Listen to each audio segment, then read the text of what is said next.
말씀입니다. 마태복음 6장 25절부터 34절 말씀까지 보시겠습니다.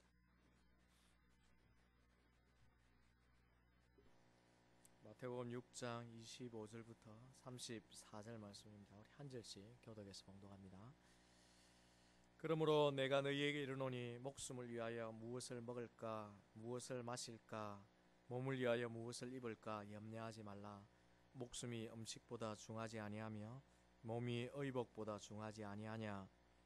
공중의 새를 보라. 심지도 않고 거두지도 않고 창고에 모아들이지도 아니하되 너희 하늘 아버지께서 기르시나니 너희는 이것들보다 귀하지 아니하냐. 너희 중에 누가 염려함으로 그 키를 한 자라도 더할 수 있겠느냐. 너희가 어찌 의복을 위하여 염려하냐. 백합화를 보라. 어떻게 자라는가 생각하여 보라. 수고도 아니하고 길삼도 아니하느니라. 그러나 내가 너희에게 말하노니 솔로몬의 모든 영광으로도 입은 것이 이 꽃 하나만 갖지 못하였느니라. 오늘 있다가 내일 아궁이에 던져지는 덜풀도 하나님이 이렇게 입히시거든. 하물며 너희일까 보냐. 믿음이 적은 자들아. 그러므로 염려하여 이르기를 무엇을 먹을까 무엇을 마실까 무엇을 입을까 하지 말라. 이는 다 이방인들이 구하는 것이라. 너희 하늘 아버지께서 이 모든 것이 너희에게 있어야 할 줄을 아시느니라. 그런즉 너희는 먼저 그의 나라와 그의 의를 구하라. 그리하면 이 모든 것을 너희에게 더하시리라. 그러므로 내일 일을 위하여 염려하지 말라. 내일 일은 내일이 염려할 것이요 한날의 괴로움은 그날로 족하니라. 아멘. 네, 많은 염려들이 있고 우리를 짓누르는 어려움들이 있지만 그 모든 것으로부터 벗어나고 또 이길 수 있는 그 순간이 바로 그 예배하는 순간인 줄로 믿습니다. 한 어머니가 자기 자녀가 아프다는 얘기를 듣고 급히 병원을 갔습니다. 그리고 아이가 어디가 아픈지 검진을 하는 동안에 어머니가 기다리고 있었어요. 기다리면서 이 어머니가 여러 가지 생각에 잠기게 되었습니다. 이 아이가 어떤 병을 가지게 되었을까? 의사가 제대로 우리가 만나가 이 의사가 제대로 이 아이를 검진할 수 있을까? 혹 오진을 하면 어떡할까? 혹 검사 결과가 나왔는데 의외로 불치병이면 어떻게 하지? 그런데 이 아이가 아직 젊은데 혹 그래서 낫지 못하고 치료하지 못하고 죽게 된다면 어떻게 될까? 뭐 이런 생각과 염려가 깊이 들어가면서 갑자기 이 엄마가 그냥 패닉 상태가 되었어요. 하늘이 무너지는 것 같고 모든 걸 잃어버린 것 같고 그래서 펑펑 울기 시작했습니다. 그리고 그렇게 한참 시간을 지나고 아이가 나왔어요. 그리고 기본적인 세밀한 검사는 아직 더 나와야 되지만 기본적으로 의사의 판단을 들어보니까 아무것도 아니었습니다. 이 아이가 지어낸 얘기가 아니고 실제 상담을 통해서 한 어머니가 자기가 어떻게 이런 염려를 경험했는지를 고백한 내용입니다. 쉽게 흔히 있을 수 있는 일이지요. 우리가 염려하면 그 염려는 끊임없이 우리를 더 깊은 곳으로 몰아갑니다. 일반적으로 내 눈앞에 딱 직면한 위험에 대한 마음의 반응을 우리가 두려움이라 그래요. 지금 딱 직면했을 때 어떤 일을 만날 때 마음이 반응하는 건 두려움입니다. 그런데 아직 오지는 않았는데 다가올 위험에 대해서 마음이 반응하는 것이 염려입니다. 근데 우리 삶에 어려움을 갖고 문제를 일으키는 것은 두려움이 아니라 염려라고 합니다. 왜냐하면 두려움은 수동적인 마음이고 감정인데 반해서 염려는 자기가 하는 능동적인 감정이에요. 그렇기 때문에 더 해가 크고 위험하다는 거예요. 여러분 나이 드신 분들은 알 텐데 바비 맥프린이 노래한 오래된 그 노래 Don't Worry Be Happy라는 그 노래를 보면 그 가사에 이런 말이 있습니다. Don't worry, be happy. In every life we have some trouble, but when you worry, you make it double. 경험적으로 아는 거죠. 예수님이 이미 2000년 전에 염려하지 말라. 왜 염려하지 말아라 하는지 예수님은 이유를 알고 사람들에게 얘기를 했는데 살아보니까 경험적으로도 염려를 해보니까 이 염려가 배로 자꾸 늘어나는 것이지 결코 도움이 안 된다. Don't worry, be happy. 이렇게 노래로도 사람들에게 가르치고 있습니다. 결국 염려라고 하는 것은 일어나지 않는 일에 대해서 능동적으로 자기를 계속 해치는, 정말 우리가 경계해야 돼요. 그래서 예수님이 생활 염려가 마지막 날을 깨어서 대비하지 못하게 하므로 주님을 맞을 수 없다, 주님을 제대로 만나지 못한다라고 경고할 정도로 아주 심각한 문제인 것을 우리가 다시 한번 상기할 필요가 있습니다. 신앙생활을 하는 분들 가운데 어떤 분들은 그런 기대가 있어요. 예수 믿으면 염려가 하나도 없는 삶을 살 수 있지 않겠는가. 내게 처음부터 염려가 없는 삶, 염려가 없는 환경, 염려를 다가오더라도 예수님이 쫙 물리쳐주면 나는 거기에 해당되지 않는 그런 삶을 살고 싶다는 기대가 사실 예수 믿는 사람들에게 있어요. 근데 성경의 가르침을 보면 그렇지 않는 것을 알 수가 있습니다. 예수 믿는 사람에게도 염려가 찾아옵니다. 그러면 예수 믿지 않을 때와 예수 믿을 때 뭐가 다른 걸까요? 예수 믿는데도 염려가 찾아온다 그러면 세상 사람과 뭐가 차이가 나는 걸까요? 분명히 차이가 있습니다. 예수 믿을 때와 예수 믿지 않을 때의 차이는 이거예요. 똑같이 염려가 찾아오고 문제를 만나지만 예수 믿을 때는 그 염려를 이길 수 있는 길이 있다는 것입니다. 그리고 염려를 이길 수 있는 능력을, 그 방법을 예수님께서 약속해 주고 계신다는 거예요. 예수 믿지 않을 때는 방법이 없습니다. 해결책이 없습니다. 그러나 예수 믿는 우리에게는 해결책이 있고 방법이 있고 극복할 수 있는 놀라운 비결이 있다는 것이 예수님의 약속이고 가르침입니다. 그래서 예수 믿는 모든 사람들, 하나님의 자녀들은 당연히 염려하지 않고 살아야 한다, 그렇게 말씀하십니다. 오늘 우리가 함께 읽었던 이 본문은 왜 염려하지 않아야 되는지 이유도 말씀하셨지만 염려를 이길 수 있는 비결에 대해서도 예수님이 말씀하고 계십니다. 본문을 가만히 보면 예수님께서 염려하지 말라는 명령을 몇 번 하고 계시냐면요, 3번 하고 계셔요. 어디서 하느냐면 25절, 31절, 34절. 여러분이 성경을 폈다면 좀 언더라인을 하고 표기를 하면 좋겠습니다. 예수님 염려하지 말라는 명령을 어디서 한다고요? 25절, 31절, 34절. 그런데 성경을 보면 그 25, 31, 34절에 뭐로 시작을 하느냐면 어떤 단어로 시작합니까? 그러므로라는 단어로 시작합니다.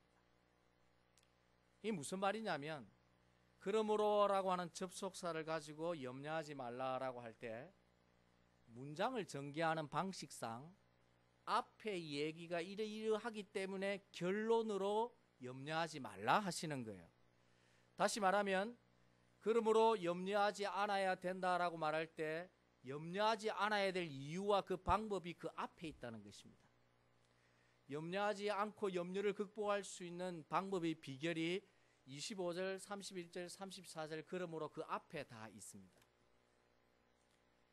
그런 측면에서 우리가 2주간 동안 염려를 극복하는 주님이 약속한 비결을 생각해 보고자 합니다. 그리고 이 연말뿐만 아니라 우리의 남은 생에 염려를 이길 수 있는 은혜가 여러분 가운데 또 저의 삶 가운데 있기를 주의 이름으로 축원합니다. 예수님은 우리가 어떻게 염려를 이길 수 있다고 하셨을까요? 첫 번째, 주님이 염려를 이기는 방법은 하나님을 주인으로 섬길 때 염려를 이길 수 있습니다. 이 세상에 찾아오는 모든 염려를 이기려면 주인이 한 분이어야 된다는 것입니다. 그리고 그 주인을, 염려를 이기게 할 수 있는 한 분 주인은 하나님이라고 하는 것을 가르치고 계십니다. 본문 25절에 보면 처음으로 그러므로 염려하지 말라, 예수님이 그렇게 가르치셨습니다. 그리고 이 그러므로라는 접속사는 24절의 결론으로 나온 거예요. 24절에 염려를 극복할 수 있는 첫 번째 방법이 나오는데 실제는 이 본문이 앞선 본문 단락과 사실은 연결되어 있는 본문이었습니다. 24절을 우리 다 같이 한번 읽어봅시다. 예수님이 어떤 결론을 가지고 우리에게 염려하지 말라고 하시는지. 자, 24절을 함께 읽습니다. 시작.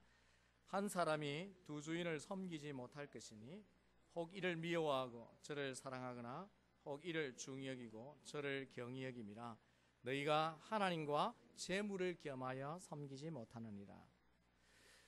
그리고 그러므로 염려하지 말라 이렇게 말씀하셨어요.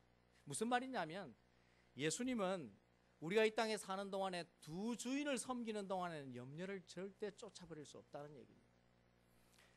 한 분 주인을 바르게 섬길 때 염려가 극복된다는 것입니다. 지난주에 말씀드렸지만 염려라고 하는 이 헬라어 단어의 어근이 어디로부터 나왔다 그랬죠? 마음을 나누는 것에서 나왔다 그랬습니다. 마음이 한 마음이 되면 불안하고 갈라지고 염려에 사로잡히지 않는데 이 마음이 나누어지기 시작하면 염려가 생긴다는 것입니다. 마음이 어떻게 나누어집니까? 두 주인을 섬길 때입니다. 여러 주인을 섬길 때입니다. 다시 말하면 내 삶이 재물에 의지될 때, 내 삶이 또한 성공이라는 것에 의지될 때, 그리고 내 삶이 사람에 의지될 때 우리가 염려가 찾아옵니다. 내 삶이 재물의 많음에 의하여 좌우된다고 생각하고 거기에 다스림을 받고 있는데 재물이 오락가락합니다. 많아질 때도 있고 적게질 때도. 마음이 거기에 따라 염려가 되어지죠. 성공하면 내 삶이 행복할 것이라고 달려왔는데 그게 되지 않거나 되었는데도 그렇게 행복하지 못하다 할 때 염려가 찾아오죠. 성공하지 못할까 불안해하고 그리고 두려워하는 것입니다. 사람에게 기대고 그 사람이 나를 도울 것이다, 힘이 될 것이다 생각했는데 전혀 그렇지 않는 것을 깨닫게 되면 그야말로 패닉 상태에 빠지게 됩니다. 하나님, 예수님께서 우리에게 말씀하시는 것은 하나님, 변하지 않으시는 하나님, 모든 것을 하실 수 있는 하나님, 어느 누구보다 부유하신 하나님, 그 한 분 하나님을 자기 인생의 주인으로 알고 그분을 의지하면 염려하지 않아도 된다 하는 것이 예수님의 말씀입니다. 그런데 우리의 마음이 재물에도 나가 있고 성공에도 가 있고 사람에게도 기대고 여러 갈래로 나뉘니까 염려할 수밖에 없다는 것을 말씀하는 거죠. 우리의 마음이 단순해져야 됩니다. 단순하게 한 분 하나님을 바라보아야 됩니다. 이게 좀 엉뚱한 발상인지 모르겠지만요, 내 인생의 주인이 하나님이라고 생각할 때 내가 주인이 염려해야 될 염려를 내가 할 필요가 없는 거예요. 제가 지난주 곰곰이 생각을 해봤습니다. 여러분, 책임자와 책임을 맡지 않은 같이 일하는 관리인과의 큰 차이가 뭐냐면요, 책임자 주인은 고민이 많다는 거예요. 이게 교회도 가만히 보면요, 이렇게 지나갈 때 복도에 뭐 물건이 떨어져 있는데 물건을 짚고 불이 켜져 있으면 불을 끄고 하는 사람 누굴까요? 담임 목사님입니다. 근데 부교육자는 절대 그거 안 합니다. 이 책임을 맡은 사람은 모든 것에 대한 마음을 다 쓰고 있기 때문입니다. 그런 측면에서 하나님이 고민해야 될 걸 내가 고민하지 않는가라고 지난주에 제가 묵상을 많이 했습니다. 하나님이 내 인생의 주인이신데 내가 내 인생의 주인처럼 내가 이렇게 되면 어떨까, 저렇게 되면 어떨까, 뭐하고 이렇게 내가 혹시 고민하지 않는가? 하나님이 내 인생의 주인으로서 모든 것을 계획하시고 그것을 다 이끄시고 안 되면 그분이 고민할 거 아닌가라는 좀 생각을 해보게 되었습니다. 틀리지 않다고 생각해요. 여러분, 예수님은 주인이 하나님이 되면 염려를 극복할 수 있다고 하셨어요. 앞서 제가 예를 들었던 그 어머니, 생명의 아들의 생명을 주관하는 주인이 하나님이라는 것을 그분이 분명히 믿었다면 아마 그만큼 멀리 달려가서 아이가 죽게 될 거라까지 생각하지 않았을 것입니다. 하나님을 생각하지 못하고 하나님을 의지하지 않았기 때문에 염려에 사로잡히게 된 것입니다. 사랑하는 성도 여러분, 여러분은 무엇에 여러분의 삶을 맡기고 있습니까? 여러분 어디에 의지하고 있지요? 지금까지 수고해서 모아놓은 여유 있는 재물에 여러분이 의지하고 있다면 그게 사라질 때는 어떻게 할까요? 우리가 이 땅에 있는 것을 우리의 주인으로 삼는 것이 아니라 예수님은 오직 한 분밖에 섬길 수 없다. 하나님을 우리의 주인으로 섬길 때 모든 것에서부터 자유한다는 것을 말씀하고 있는 사실을 저와 여러분이 다시 한번 생각하시고 저와 여러분이 의지하고 있는 많은 것들을 쫓아내고 내려놓고 오직 하나님이 나의 주인이고 내 인생을 주관하시는 분임을 다시 한번 여러분이 고백하시면서 여러분이 염려하는 것들을 하나님께 맡기는, 그래서 염려로부터 자유하고 염려로부터 벗어나는 그런 복된 믿음의 성도들 되시기를 주의 이름으로 축원합니다. 예수님이 말씀하신 비결입니다. 한번 살아보세요. 그렇게 한 주간을. 두 번째, 예수님이 염려를 어떻게 이길 수 있느냐라고 말씀하셨을 때 31절에 염려하지 말라고 그러시고 그 앞부분 전부가 예수님이 염려하지 않을 수 있는 방법을 말씀하신 것입니다. 그런데 그 내용을 보면 바로 믿음으로 염려를 이길 수 있다는 것입니다. 누구에 대한 믿음? 하나님이 어떤 분이신가를 제대로 믿으면 그 믿음이 염려를 이기게 한다는 것입니다. 성도가 왜 염려에 빠지게 될까요? 지난주 말씀드린 것처럼 예수님의 찾은 이유는 30절에 염려하는 것은 불신앙이라고 말씀했습니다. 믿음이 없기 때문에 염려에 빠진다고 했어요. 그 말은 믿음을 가지면 염려를 이길 수 있다는 이야기입니다. 하나님이 어떤 분이신지, 얼마나 좋은 분이신지, 그분이 어떻게 전능하셔서 섭리하시는지 우리가 그 사실을 온전히 믿을 때 다가올 위험 혹은 어려움에 대해서 미리 걱정하거나 염려하지 않을 수 있다는 것입니다. 그래서 예수님은 26절에서부터 32절에 하나님에 대하여 무엇을 믿어야 할지를 사실 말씀해 주고 있습니다. 우리가 염려를 쫓아내기 위해서 하나님에 대해 어떤 믿음을 가져야 할지 예수님이 말씀하시는 첫 번째 보면 하나님이 우리를 돌보신다는 믿음입니다. 하나님이 저와 여러분을 뭐 하신다고요? 돌보고 계신다는 것을 믿어야 한다는 것입니다. 본문 26절을 한번 보세요. 예수님이 이렇게 말씀하십니다. 공중의 새를 보라. 심지도 않고 거두지도 않고 창고에 모아들이지도 아니하되 너희 하늘 아버지께서 기르시나니 너희는 이것들보다 귀하지 아니하냐. 지구상에 있는 모든 조류가 한 1000억 종류가 된답니다. 1000억. 근데 한국의 조류학자가 연구한 제비에 관한 연구에 보면 한 제비 패밀리가 엄마 아빠 이 쌍이 자식에게 자녀 새끼 제비에게 매일 날파리를 잡아서 갖다 먹이는 횟수가 100번 정도 된대요. 100번 정도 되는데 그래서 한 패밀리를 하루에 먹이려면 7,000마리의 날파리가 필요하답니다. 그런데 석주 정도 지나면 알아서 독립해서 이제 스스로 먹이를 찾는데요. 굉장히 빠르죠. 우리 자식은 한 20년 키워야 되는데. 근데 석주 정도 키우면 이제 자기가 알아서 잡아먹는데 석주 동안 키울 동안에 날파리가 얼마나 필요하면 15만 마리가 필요해요. 만약에 제비 패밀리를 한 패밀리를 우리한테 줘서 책임지라 그러면요, 감당하기 대단히 어려울 겁니다. 그런데 어떻게 제비가 한 패밀리 뿐입니까? 이 하늘에 날아다니는 조류가 1000억 종류라니까요. 그리고 수없는 패밀리가 있다니까요. 근데 그 모든 조류를 누가 먹이신다고요? 하나님이 돌보시고 먹이고 계신다. 그렇게 지금 예수님이 말씀하셔요. 하나님은 전능하시기 때문에 모든 창조물에 대하여 하나님이 다 돌보시고 그리고 그들이 먹고 생존할 수 있는 모든 것들을 하나님이 주관하신다는 것입니다. 그런데 하물며 이 하늘에 나는 새보다 훨씬 더 귀한 존재인 우리를 하나님이 돌보시지 않겠느냐, 그렇게 말씀하시는 것입니다. 그래서 이 믿음을 가지라는 거죠. 어디 그뿐입니까? 예수님은 반복해서 28절과 30절에 다시 말씀하십니다. 드레베카파가 어떻게 자라는가 생각하여 보라. 수고도 아니하고 길쌈도 아니하느니라. 30절에 오늘 있다가 내일 아궁이에 던져지는 덜풀도 하나님이 이렇게 입히시거든 하물며 너희일까 보냐, 믿음이 적은 자들아, 그렇게 말씀하셨어요.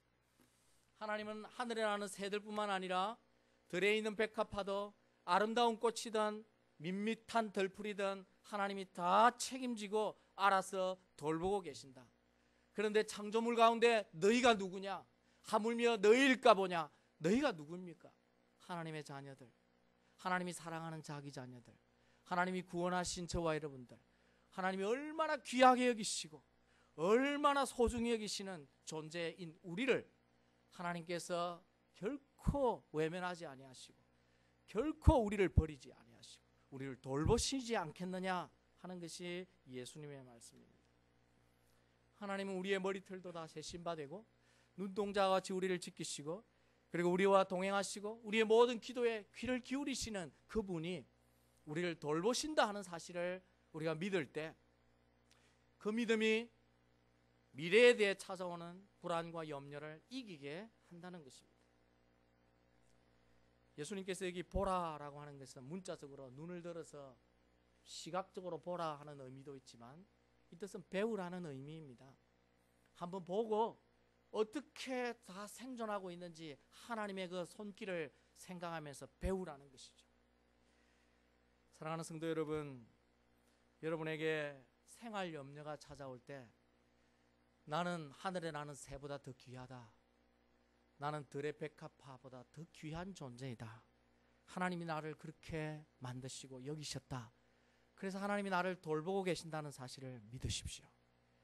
그리고 아무도 나를 돌보지 않는다라고 하는 그 사실이 아닌 생각에 잠기지 마시고 비록 사람이 나를 돌보지 아니하고 환경이 나를 밀쳐내는 것 같아도 하나님은 저와 여러분의 모든 삶을 다 돌보심을 믿으시고 생활 염려로부터 넉넉하게 이기는 그런 믿음의 성도들이 되시기를 주의 이름으로 축원합니다.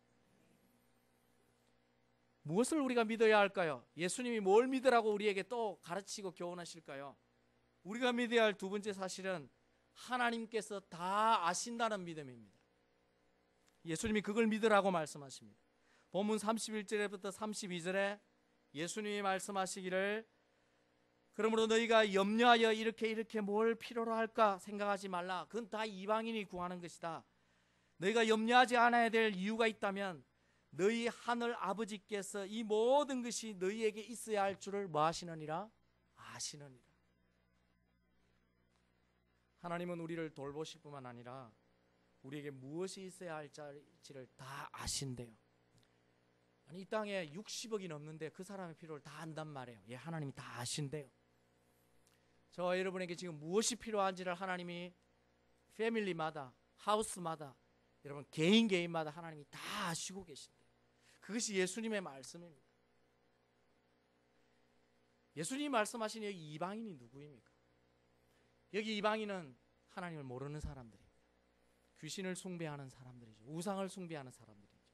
그런데도 예수님이 뭐라고 하셨냐면 마태복음 5장 45절에 하나님이 돌볼 필요가 없고 케어할 전혀 대상이 아닌 악인에게도 선인과 똑같이 해를 주고 그들에게도 똑같이 비를 주어서 그들에게 기본적인 필요를 하나님이 알고 채워준다는 거예요.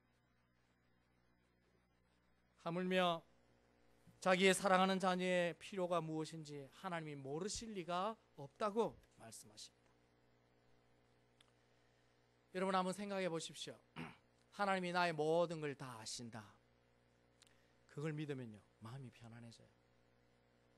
다윗이 고난 가운데 지난 감사절날 우리가 묵상했던 말씀 시편 31편에도 하나님이 나의 하나님인 것이 너무 감사하다 했던 이유가 뭐냐면 하나님이 자기의 모든 걸 뭐 하시는 것을 믿었기 때문이라 그랬습니까? 아시는 것을 믿었기 때문이라 그랬어요. 자신의 지금 현재의 고통, 자기 현재 억울함, 자기 현재 형편을 하나님이 다 아시기 때문에 아시고 그리고 하나님의 때에 자기의 모든 것들을 역사하실 것이기 때문에 다윗은 고난 가운데서 하나님을 인하여 나의 하나님이 여호와가 나의 하나님인 것을 찬양합니다. 그렇게 고백했다고 했습니다. 우리도 우리의 모든 어려운 형편 가운데서 뭘 믿어야 하느냐 하면 하나님이 나를 아신다는 사실입니다. 여러분 부모에게는요 독특한 능력이 있어요. 독특한 능력이 뭐냐면 자녀의 모든 걸 안다는 겁니다. 이게 필로도 알고요 감성으로도 알고 압니다. 수많은 아이들이 있는데 울음소리를 탁 들으면요 고개가 돌아 있는데도 자기 아이가 우는지를 압니다. 아이를 키울 때 아이가 이 변만 봐도 이 아이 상태를 알잖아요. 품고 아이의 이마를 대봐도 아이가 뭐가 불편한지를 부모는 압니다. 우리 하나님을 우리가 뭐라고 부르죠? 아버지라고 부르지 않습니까? 우리는 한계가 있는 존재인데도 하나님이 그런 능력을 주셔서 부모가 자녀를 아는 지혜를 주셨는데, 전능하신 하나님이 여러분의 모든 것을 알고 계심을 믿으시기 바랍니다.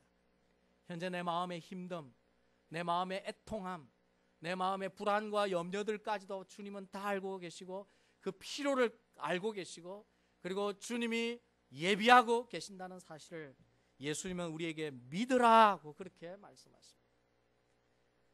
이 믿음이 현재 문제에 대한 염려를 이기게 하고, 이 믿음이 내일 염려도 추방하고, 사실은 이 믿음으로 여러분이 하나님께로부터 받게 됩니다. 사랑하는 성도 여러분, 염려가 몰려오면 내가 믿는 하나님이, 나의 주인이신 하나님이 내 아버지이심을 기억하십시오. 그리고 그분이 나의 모든 걸 알고 계신다는 사실을 여러분이 다시 믿음으로 새롭게 세우시기 바랍니다. 그래서 현재 무엇이든지 간에 그 모든 것을 아시는 하나님께 여러분을 의지하고 그분께 의탁하고 기다리면서 염려로부터 넉넉히 이기는 그런 복된 믿음의 성도들 되시기를 주의 이름으로 축원합니다. 마지막으로 한 가지, 예수님이 우리에게 뭘 믿으라고 말씀하시느냐 하면, 하나님에 대해서 우리가 믿어야 될 것, 하나님이 돌보신다, 하나님 모든 걸 다 아신다, 그뿐 아니라 예수님이 33절에 보면 하나님께서 모든 걸 책임지신다 라는 사실을 믿어야 된다고 말씀하십니다. 33절에 이렇게 말씀합니다. 그런즉 너희는 먼저 그의 나라와 그의 의를 구하라. 그리하면 이 모든 것을 너희에게 더하시리라. 우리가 하나님의 나라와 그의 의를 구하고 살 때 하나님이 필요한 것을 다 주신다는 것입니다. 여기에 먼저 해야 할 일에 대해서는 다음 주에 좀 생각을 해볼 것입니다. 오늘 예수님이 우리에게 뭘 믿도록 가르치느냐 하면, 주시는 분이 하나님이라는 사실, 그것도 다 주시는 것, 이 모든 것을 공급해 주시는 분이 하나님이라는 사실을 믿도록 우리에게 말씀하고 있습니다. 하나님께서 책임져 주신다는 거죠. 뭐가 있어야 할지를 아시는 그분이 나 몰라라 하고 그냥 외면하시는 것이 아니라, 자녀이기 때문에 그 자녀에게 가장 좋은 것, 있어야 할 것들을 아시고 그 때를 아시면서 주님께서 공급해 주시고 채워 주신다. 너희에게 있어야 할 이 모든 것을 더해 주시겠다. 그렇게 주님이 말씀하고 계십니다. 하나님이 우리에게 어떻게 다 주실 수 있습니까? 하나님이 모든 것의 주인이시기 때문입니다. 천지에 있는 모든 것이 하나님의 것이기 때문입니다. 다윗은 이 사실을 고백하고 이 사실을 깨닫고 믿고 역대상 29장에 사람이 강하게 되고 높이 되고 부하게 되고 하나님 모든 것이 하나님께로부터 나온다는 사실을 믿고 다윗이 고백을 했습니다. 여러분 어떻게 생각하십니까? 여러분의 인생의 모든 필요를 누가 책임진다고 생각하십니까? 여러분 스스로가 이 모든 걸 책임지고 산다고 생각하십니까? 아니면 하나님이 내 인생을 책임져 주신다고 여러분이 믿고 계십니까? 이론적으로는 하나님이 모든 걸 책임져 주신다는 것을 우리가 믿는데, 실제 현장 속에서는 자기가 책임져야 한다고 생각하고 사는 경우가 적지 않습니다. 그래서 우리가 열심히 일을 할 뿐만 아니라 더 쌓기 위해서 과하게 일할 때도 있죠. 그리고 더 많이 쌓을수록 미래가 더 안정된다고 생각을 합니다. 그것은 결국 자기가 자기 인생을 책임지겠다 하는 뜻과 같은 것입니다. 우리뿐만 아니라 과거 이스라엘 백성도 그렇게 살았어요. 그런데 성경은 우리에게 뭐라고 가르치냐면, 우리의 인생을 모두 책임지고 우리의 필요한 모든 걸 공급하시는 분은 자신이 아니라 하나님이라고 그렇게 말씀하고 있다는 것입니다. 내가 책임지려 할 때는 염려가 많습니다. 그러나 주인 대신 하나님께 맡기면 그 염려가 주인에게 가는 거예요. 그분이 책임져야 하기 때문에. 그래서 하나님께서 이스라엘 백성뿐만 아니라 오늘 우리에게 이렇게 가르치시죠. 신명기 8장에 말씀하시기를, 내 마음에 이르기를 내 능력과 내 손의 힘으로 내가 이 재물을 얻었다 말할 것이라. 내 하나님 여호와를 기억하라. 그가 내게 재물 얻을 능을 주셨습니다. 정확한 말씀이죠. 사실은 우리의 수고로 열매가 오는 것이지만 우리의 수고할 수 있도록 능력과 건강과 환경과 직장과 모든 걸 주신 분이 하나님이라는 사실을 지금 가르치고 있습니다. 하나님이 그것을 다 허락하고 그걸 보존하고 하나님이 책임지고 계시다는 것이죠. 그래서 우리가 믿을 때 내 땀과 수고로 살아가는 것이 확실하지만 그러나 이 모든 것을 책임지는 분이 하나님인 것을 믿으면 염려로부터 자유할 수 있다. 그것이 예수님의 가르침입니다. 그러므로 하나님께서 여러분의 인생을 책임져 주시는 것을 여러분이 믿으십시오. 내 인생은 내가 책임질 때와 하나님 책임질 때가 어떻게 다른지를 한번 이번 한 주간 묵상해 보시기 바랍니다. 그리고 하나님이 내 인생을 책임지고 계시기 때문에 그분께 내 인생을 맡기면 내가 어떻게 자유하고 어떻게 내가 삶의 여유가 생기고 평강이 생기고 그 염려로부터 이길 수 있는지 여러분이 경험해 보시기 바랍니다. 사랑하는 성도 여러분, 여러분이 하나님에 대해서 무엇을 믿고 계신지 한번 다시 생각해 보십시오. 예수님께서 다른 본문 요한복음 14장 1절에서 근심에 대해서 말씀하시면서 너희는 마음에 근심하지 말라. 하나님을 믿으니 또 나를 믿으라. 근심하지 말기 위해서 믿음이 필요하다고 예수님이 사실은 거듭 교훈하셨습니다. 오늘 우리가 이 땅에 살아가면서 끊임없이 우리에게 다가오는 위협과 문제들 앞에 염려하지 않으려면 결국 우리가 한 주인을 섬기고 그리고 하나님께 대한 믿음을 우리가 올바르게 할 때입니다. 여러분이 혹시 많은 여유를 가졌기 때문에 나는 염려가 없다 생각을 한다면 그것이 하나님을 주인으로 섬기기 때문에 혹은 내가 하나님에 대한 믿음 때문에 그런 것인지 아니면 지금 내가 여유가 있기 때문인지를 한번 생각해 보시기 바랍니다. 그런 여유가 있어서 정말 내가 요즘 걱정이 없다 할지라도 염려를 없애고 살 수 있는, 이기고 살 수 있는 올바른 방법 가운데 우리가 거해야 합니다. 하나님을 주인되게 섬기십시오. 그리고 하나님에 대한 믿음을 여러분이 더 온전하게 하십시오. 그래서 혹시 이 환경이 다르게 변한다 할지라도 염려 때문에 내 인생이 어렵게 되지 않도록 여러분이 준비해야 하실 것입니다. 우리 하나님은 전능하십니다. 우리의 아버지가 되셔서 우리를 돌보시고 우리의 모든 것들을 아시고 그리고 우리의 필요를 책임져 주신다고 말씀하십니다. 예수님께서 하시는 이 말씀을 저와 여러분이 다시 한번 새기고 온전한 믿음을 통해서 우리에게 서물서물 찾아오는 이 온갖 생활의 염려로부터 여러분이 당당하게 이기고 승리하는 그리고 찬양하고 평강 가운데 기쁨으로 살아가는 그런 복된 성도들 다 되시기를 주의 이름으로 축원합니다. 우리 다 같이 한번 기도하십시다. 하나님 이 믿음 주십시오. 내가 마음이 나누이지 아니하고 하나님을 내 주인으로 그리고 그분이 내 인생을 돌보시고 아시고 책임지심을 믿는 이 믿음으로 살게 해달라고 우리 시간 기도하시고 현재 여러분이 가지고 있는 염려 앞에 이 하나님을 여러분이 모시기 바랍니다. 우리 다 같이 한번 기도하십시다. 하나님 아버지